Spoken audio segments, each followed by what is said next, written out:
In today's video, I'm going to teach you how to export PowerPoint as a PDF.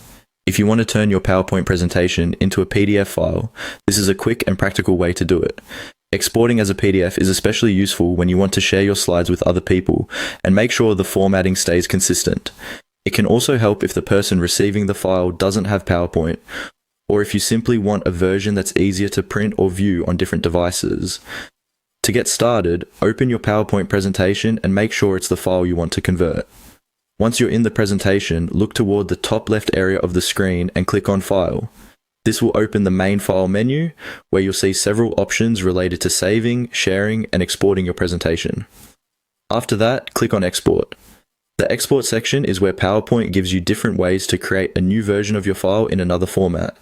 This is the area you'll use when you want something other than the standard PowerPoint presentation file. Next, click on Download as PDF. Once you select that option, PowerPoint will begin creating a PDF version of your presentation.